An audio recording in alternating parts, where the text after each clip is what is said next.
आदि में परमेश्वर ने आकाश और पृथ्वी की सृष्टि की। बेडौल और सुनसान पड़ी थी, और गहरे जल के ऊपर अंधियारा था, तथा परमेश्वर का आत्मा जल के ऊपर मंडराता था। तब परमेश्वर ने कहा, उजियाला हो, तो उजियाला हो गया। और परमेश्वर ने उजियाले को देखा कि अच्छा है, और परमेश्वर ने उजियाले को अंधियारे से अलग किया। और परमेश्वर ने उजियाले को दिन और अंधियारे को रात कहा, तथा सांझ हुई फिर भोर हुआ। इस प्रकार पहला दिन हो गया। फिर परमेश्वर ने कहा, जल के बीच एक ऐसा अंतर हो कि जल दो भाग हो जाए। तब परमेश्वर ने एक अंतर करके उसके नीचे के जल और उसके ऊपर के जल को अलग अलग किया, और वैसा ही हो गया। और परमेश्वर ने उस अंतर को आकाश कहा, तथा सांझ हुई फिर भोर हुआ। इस प्रकार दूसरा दिन हो गया। फिर परमेश्वर ने कहा, आकाश के नीचे का जल एक स्थान में इकट्ठा हो जाए और सूखी भूमि दिखाई दे, और वैसा ही हो गया।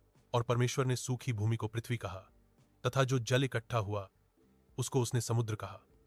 और परमेश्वर ने देखा कि अच्छा है। फिर परमेश्वर ने कहा, पृथ्वी से हरी घास तथा बीज वाले छोटे छोटे पेड़ और फलदायी वृक्ष भी, जिनके बीज उन्हीं में एक एक की जाति के अनुसार होते हैं, पृथ्वी पर उगे, और वैसा ही हो गया।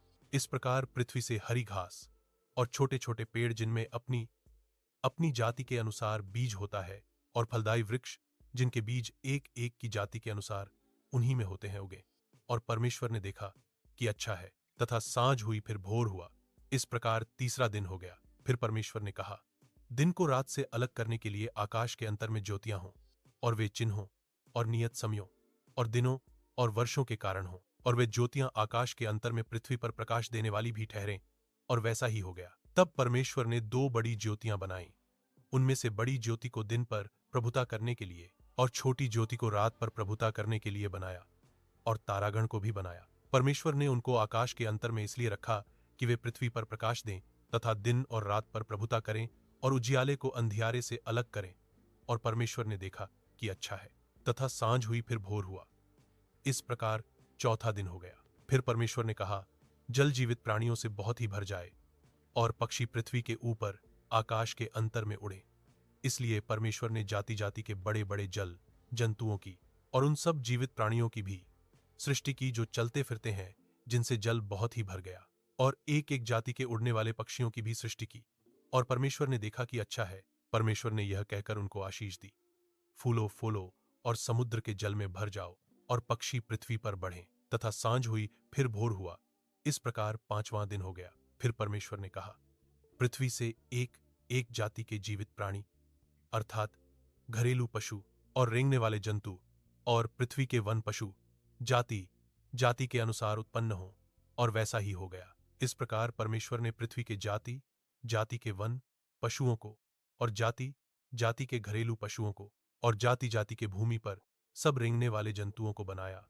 और परमेश्वर ने देखा कि अच्छा है। फिर परमेश्वर ने कहा, हम मनुष्य को अपने स्वरूप के अनुसार अपनी समानता में बनाएं, और वे समुद्र की मछलियों और आकाश के पक्षियों और घरेलू पशुओं और सारी पृथ्वी पर और सब रेंगने वाले जंतुओं पर, जो पृथ्वी पर रेंगते हैं, अधिकार रखें।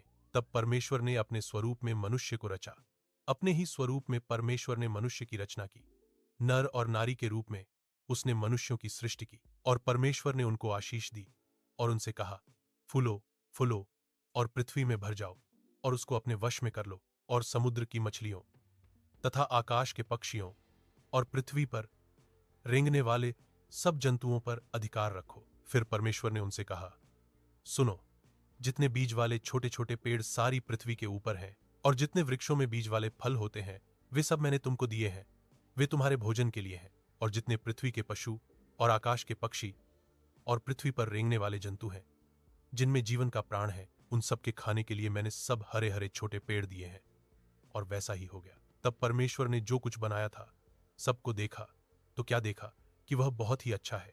तथा सांझ हुई फिर भोर हुआ। इस प्रकार छठवां दिन हो गया।